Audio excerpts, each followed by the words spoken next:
Eu só vejo uma motivação nesta mudança que eles estão fazendo, tentando fazer para 2018.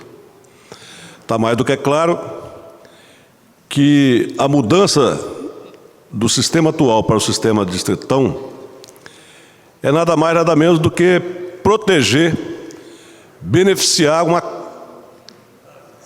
uma quantidade enorme de deputados que, se for levado em conta o envolvimento deles na Lava Jato, eles não terão nenhuma chance de voltar para o Congresso. Então, estudou-se, algum anjo do mal com certeza estudou, uma forma de como viabilizar isso. E a forma de viabilizar, com certeza, é criando essa alternativa do distritão, que vai afastar toda a possibilidade de renovação da política brasileira. O sistema atual é perfeito? Talvez não. Mas o sistema atual, ele permite que os pequenos partidos e as lideranças novas não se submetam aos grandes partidos que são dominados por coronéis a terem espaço. Aí muita gente diz assim, pô, mas o Tiririca teve 1 milhão de votos, levou um monte. Mas, aliás, até se for levar em consideração os últimos acontecimentos de Brasília, o Tiririca está bem melhor do que muitos deputados que tomaram posição para que não se desse continuidade numa apuração. É só no Brasil que tem isso.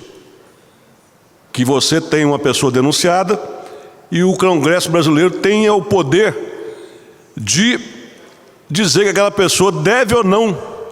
Olha, se é a legislação criminal, ela diz que aquilo que foi feito, há indício e o Ministério Público reconheceu que os indícios são fortes e quer apurar, por que o Poder Legislativo tem esse poder? São duas regras erradas. Primeiro, do poder fiscalizador tem que se submeter ao poder político. E o segundo é a regra que está na Constituição que diz que o presidente, em sendo denunciado, tem que ser afastado por 180 dias. Olha, primeiro que você está acusado, você não está condenado. Você pode exercer. O segundo, que como disse a ministra lá da Alemanha, que o Brasil é um país surreal, porque um presidente denunciado não se sente com o dever de cidadania de pedir renúncia. Em qualquer lugar do mundo onde o país é sério, o sujeito é denunciado por um órgão de fiscalização e o Ministério Público Federal, ele tem que se afastar. Um assunto que deixa o país todo revoltado, que é o fundo partidário. Fundo partidário. O país está quebrado, as prefeituras estão quebradas, o povo está sofrendo, não tem educação mal, saúde péssima, a situação do país é muito difícil. E nós vemos lá em Brasília, os representantes do povo em Brasília, trabalhando para o fundo partidário de 3 bilhões e 600 milhões. Isso é um absurdo. Isso aí é um descalabro. Isso é uma vergonha. Fundo partidário é para quem não trabalha. Fundo partidário é para aquele que não trabalhou os 4 anos. É para aquele que não fez o dever de casa. Aí tem que ter muito dinheiro no bolso, que não é dele, é do povo, sofrido, para poder se reeleger. Essa é que é a verdade. Eu vejo alguns jornais falando mal do distritão. Aí eu pergunto, e esse sistema político que nós temos aí? Aonde um tiririca ele consegue eleger pessoas com 1.000 votos, 2.000 votos, e quem tem 100 mil perde. Está certo isso? Está certo isso? O Enéas elegeu 6 deputados federais Inclusive um deles tinha menos do que 200 votos. E perdeu o de São Paulo com 120 mil votos. O Distritão vai evitar que esse partido pequeno fique recebendo dinheiro. Em troca, se vende para os partidos grandes. Essa que é a verdade. Esse monte de partido que tem aí, que é um absurdo, com o Distritão, vários vão desaparecer. E eles estão aí para poder receber o fundo partidário. Historicamente no Brasil, e aí a gente quando lê, por exemplo, Sérgio Buarque de Holanda, quando lendo qualquer clássico da história da formação da sociedade brasileira, nós vamos ver que o patrimonialismo, ele sempre esteve presente no Brasil. E eu creio que nos últimos anos ele tenha se agravado. O termo patrimonialismo significa você usar o que é público em benefício particular ou de um determinado grupo em detrimento a outros. É o contrário do sentimento ou do conceito de republicanismo. Se uma pessoa é republicana de fato, ela sempre coloca a coletividade em primeiro plano, os interesses da sociedade em primeiro plano, mesmo quando aquilo vá contra o que ela individualmente pensa. Se tivéssemos a capacidade de sermos tão republicanos, então assim, na hora de votar um projeto ou de apoiar uma ação, sempre colocaríamos o interesse da sociedade em primeiro plano, e não o meu interesse particular ou aquilo que eu penso individualmente a respeito daquela situação. Então, a falta de republicanismo no Brasil, em todas as instâncias, notadamente do homem público brasileiro, seja no legislativo, seja no executivo, seja no judiciário, ele salta aos olhos o quanto o patrimonialismo é algo infinitamente mais forte no Brasil do que o republicanismo. E não adianta a gente dizer sobre mudar leis, mudar regras e fazer discursos sobre mudanças, sobre necessidade de reformas, se as pessoas não estão dispostas a ser republicanas, éticas, transparentes e democráticas. A gente pode fazer qualquer tipo de reforma, se as instituições não funcionarem para os fins para os quais elas foram criadas, tanto faz ter reforma ou não ter reforma. Quando ali se viu os deputados em Brasília votando para que o presidente Temer não fosse processado, então muita gente ficou horrorizada de como o executivo comprou o apoio dos deputados, oferecendo cargos e oferecendo liberação de emendas. Mas e nas assembleias legislativas? O apoio ao executivo se dá como? Avanço da maré em algumas praias do litoral do Espírito Santo. Esse é um problema climático que está acontecendo em todo o Brasil. Em alguns lugares com avanço da maré, em outros lugares com afastamento da maré da praia. Isso é um problema climático, mas eu quero me ater especificamente a Meiaípe, no município de Guarapari. Hoje saiu na imprensa que não foi feito nenhum pedido, eu fiz uma indicação ao DR, já fomos lá junto com os representantes locais, empresários, moradores, o representante parlamentar, o vereador Zé Preto, junto ao DR. Na verdade, o que precisa ali, o maior responsável é a União, a Orla de Praia é a União, mas a União não dá a contribuição dela. O município, para fazer uma obra daquela, deputado Sandro Locutor, é muito caro, é uma obra de alto custo, E o Estado também tem a sua responsabilidade. Então é uma responsabilidade que tem que ser compartilhada. Mas nessa hora a União não participa de nada, não dá a sua contribuição, e eu tenho certeza que o governo do Estado vai trabalhar naquilo. O grande problema é que não tem nenhum projeto executivo para fazer nesse momento. São duas obras que têm que ser feitas. A primeira é engordamento da praia. O nome é engordamento da praia, que seria o quê? A dragagem de areia para a praia aumentar a sua extensão. Isso é de um custo muito alto, porque próximo daquela região, todos pensam que o mar é areia 100%. Não, é difícil ter local com areia. Vai ter que ser feita pesquisa para ver onde que pode tirar areia. E o lugar mais próximo para tirar essa areia é aqui em frente ao litoral de Vila Velha e Vitória. Então aumenta muito o custo. E fazer obra pequena, só emergencial, vai ser uma obra que é um custo desnecessário, que daqui a pouco o mar avança e vai derrubar. Então, é o engordamento e a recuperação da orla. Ali próximo também, em Anchieta, na praia de Castelhanos, foi feito, também está sofrendo esse problema. Em Marataízes foi resolvido, em parte, mas tem locais ainda com problema, que é na praia de Lagoa Funda, e em Conceição da Barra também. Então, esse é um problema que nós vamos enfrentar de alto custo. Pedimos paciência aos moradores de Guarapari, especificamente de Meiaípe, que o governo do estado está empenhado em resolver. Precisa de ter um projeto executivo. No último ano, há 2 anos atrás, a Samarco fez uma compensação e liberou dinheiro para recuperação da orla. Porém, o SPU não autorizou fazer essa obra. Então, foi liberado dinheiro.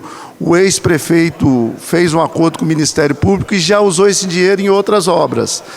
Então, é um momento difícil que, com certeza, vai passar. Noticiário repercutindo um episódio que aconteceu na nossa igreja, a Igreja Evangélica Batista de Vitória. O nosso pastor Brito, ele é meu pastor há 38 anos. Somos vice-presidente daquela igreja e realmente nos deixa um pouco chateado, porque a gente vê muitas vezes o jornal, a mídia repercutindo coisa dessa natureza, e como foi dito aqui, coisas boas que a igreja fazem, não só a igrejas evangélicas, mas a igreja católica, são poucos, né? Não esquecem, faz de conta, porque realmente é um trabalho social imenso, além do trabalho evangelístico, mas o trabalho social que as igrejas fazem, né, por voluntários, sem nenhum custo para o Estado, um trabalho gigantesco.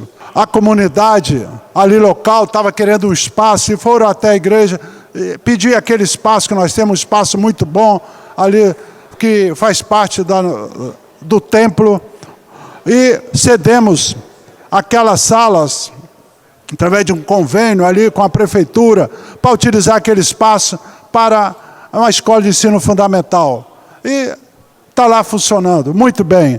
Mas o que aconteceu, que foi repercutido, deputado Zé Esmeralda? Uma determinada professora,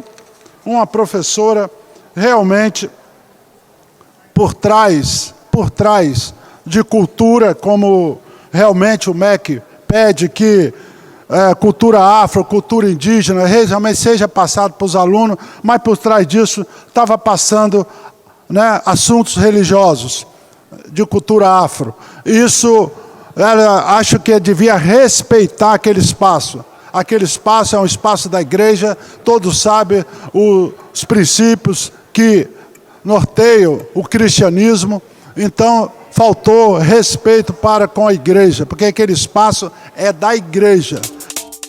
Que infelizmente, a nível nacional, há uma intenção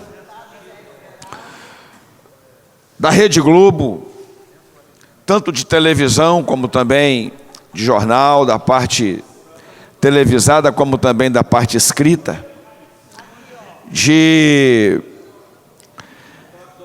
tentar denegrir a imagem e de tentar desfazer o trabalho que as instituições religiosas prestam em relação ao ensino ao longo do tempo, ao longo dos anos aqui no Brasil.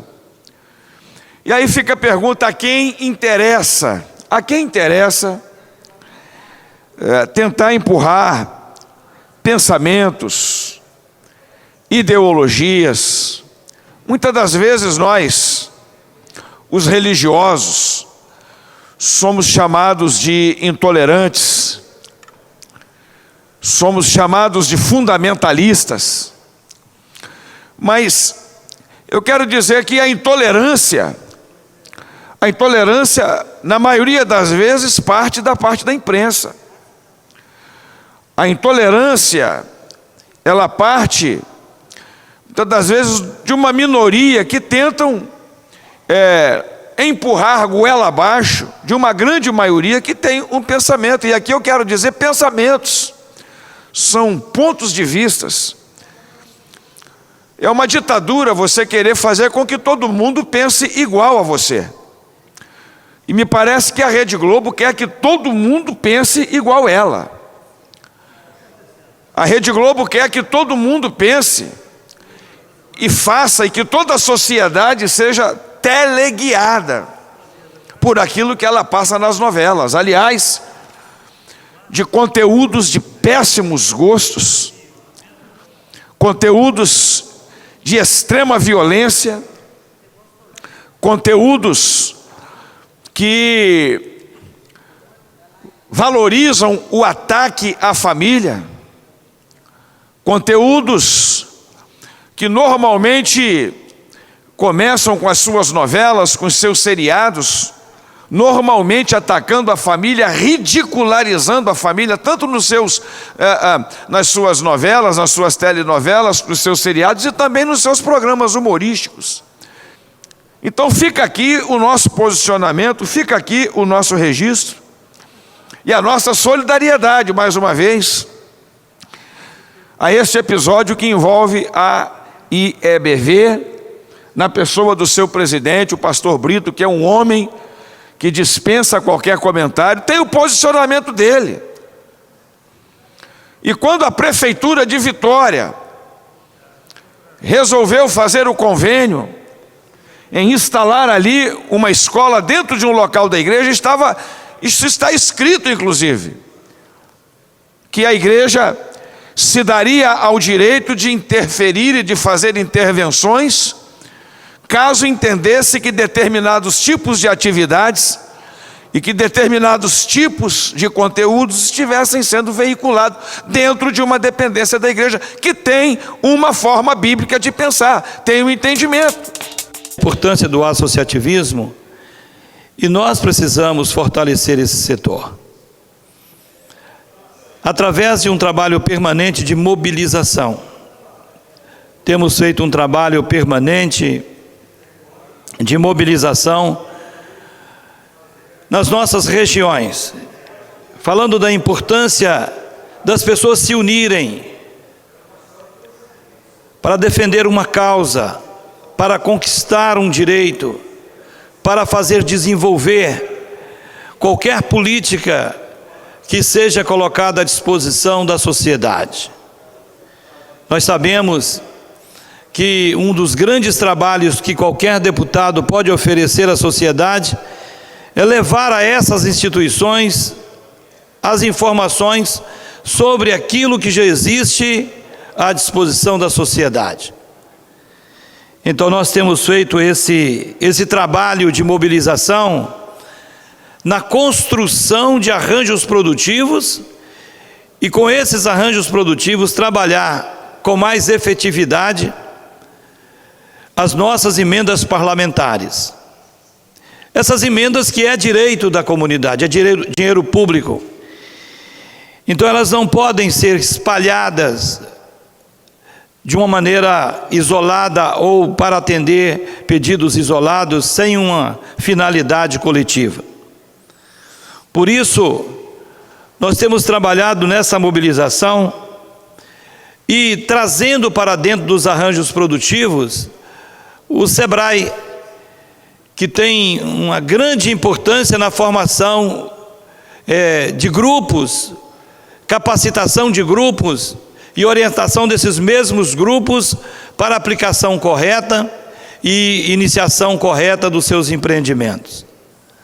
Também do IFES, da EMATER, do SENAR, todos esses servidores públicos que são remunerados pelo dinheiro público e que muitas vezes não são procurados para trabalhar a formação de tantos pequenos negócios que são realizados aí no estado do Espírito Santo. Diferente do estado do Rio de Janeiro, do Rio Grande do Sul, do estado de Minas Gerais e outros estados que estão vendendo folha e aumentando impostos, o Espírito Santo fez um planejamento importante para que nós pudéssemos dar ordem de serviço, como, por exemplo, o contorno de Aruaba. Faltando pouco para poder ser concluída, 20%, mas é uma obra de grande porte, deputado Jamir Malini, que é o vice-líder do governo nessa casa. Uma barreira enorme tem que ser destruída para que uma estrada possa passar e melhorar a mobilidade urbana de municípios importantes como Cariacica, Santa Leopoldina, Santa Maria de Jetibá e outros municípios. Principalmente o acesso do produtor rural, que traz o alimento do campo para ser distribuído na Ceasa, que cortava por bairros importantes, além das cidades que eu já citei, a Cariacica Sede, Santana, Graúna, Itacibá e Alto Laje. Com a conclusão dessa obra, nós teremos o acesso facilitado, melhorando a mobilidade urbana, o trânsito, a segurança viária e a duração do tempo da viagem do produtor até a Ceasa e com destino ao consumidor, passando pela rodovia BR-101, também conhecida como contorno de Vitória, que liga os municípios de Vitória e Cariacica através dessa BR federal de número 101. Esse foi um ato importante que fizemos recentemente e que foi fruto da parceria deste Poder Legislativo, que autorizou o governo do Estado a fazer mudança no objeto da contração de um empréstimo que fez junto ao BNDES, quando o projeto inicial era para executar a obra do BRT, Bus Rapid System, que é um sistema de faixa exclusiva de ônibus aqui na Grande Vitória, que é utilizada pelo sistema Transcol. Como o projeto ficava muito caro, e o BNDES, à época, emprestou esse dinheiro ao Espírito Santo a juros menores, o governo fez uma mudança de objeto e colocou para que esse empréstimo pudesse financiar a conclusão da obra do contorno de Aruaba, financiar a conclusão, deputado Janete, da rodovia leste-oeste, financiar a conclusão da avenida, a segunda etapa da avenida Alice Coutinho Santos, que liga essas duas avenidas, a avenida Leitão da Silva, na parte que compete, aliás, a parte do governo do Estado, a ligação e a ciclovia que vai fazer entre a Grande Vitória e Guarapari e outras obras importantes que estamos percorrendo o Espírito Santo afora. O IASES de Cachoeiro, ele atende a 40 municípios do sul do estado, região serrana, Caparaó, e o de Linhares atende 30 municípios do norte do estado. Os demais são atendidos pelos daqui da região metropolitana, Vila Velha, Cariacica e Serra. Lá em Cachoeiro, o IASES ali tinha 180, 190 internos para uma capacidade, se eu não me engano, de 130 ou 140. O de Linhares, que entre os provisórios, porque a Unip e a Unis, né, são diferentes, estão sediados no mesmo lugar, mas tem os adolescentes que estão provisórios e os já internados. Ali em Linhares, a capacidade é no máximo para 150 entre as vagas da Unip e da Unis. E tem mais de 300, são 314, salvo engano. E esses adolescentes, eles vão para esses espaços cumprir medidas socioeducativas. E ali em Linhares, nem metade consegue efetivamente ser atendido com medidas educacionais. Não porque a administração não queira, porque se nota que até fazem um esforço para fazer o melhor possível, mas não há espaço, deputado da Vitória. Primeiro que parte desses adolescentes já dormem no chão e tal, porque não há espaço para todo mundo. E as salas de aulas que tem lá não comportam, ou seja, parte desses meninos não vão cumprir medida nenhuma, vão ficar lá simplesmente.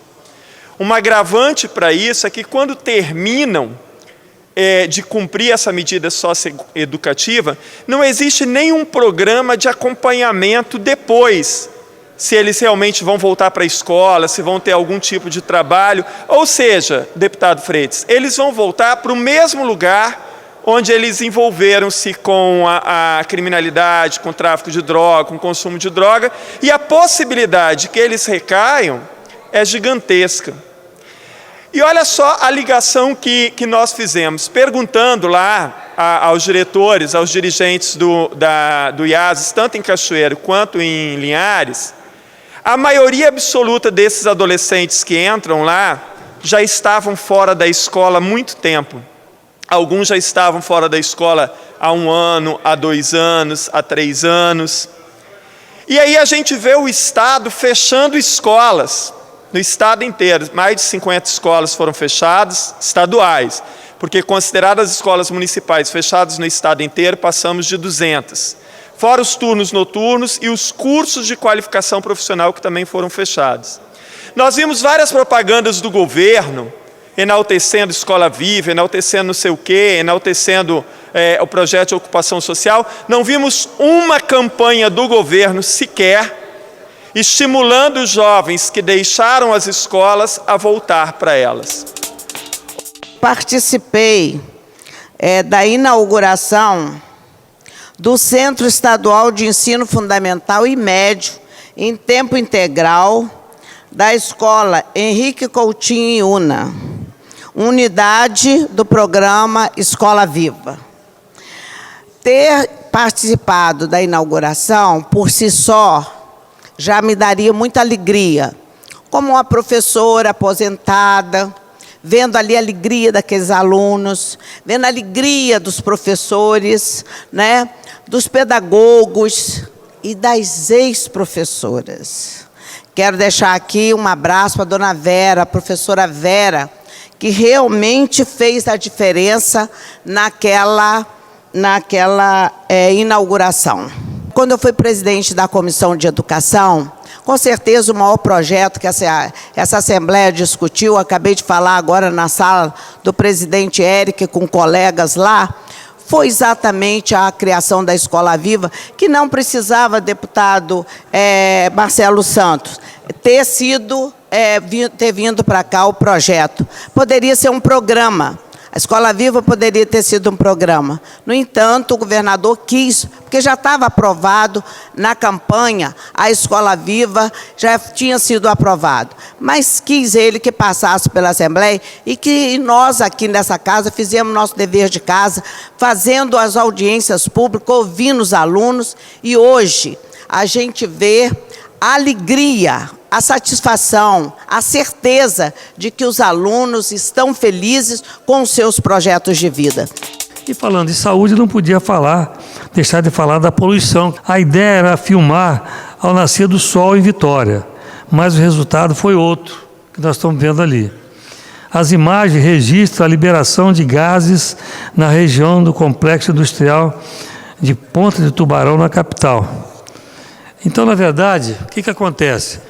Nós ficamos muito incomodados com o pó preto, realmente incomoda muito.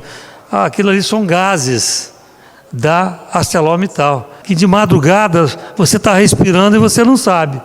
Isso mata mais do que o pó preto. Não quero justificar o pó preto, não. Nós temos que acabar com o pó preto, mas aí, ó, a Arcelor mata mais do que o pó preto. De aproveitamento do refri. Estamos fazendo uma legenda que possa ser estendida.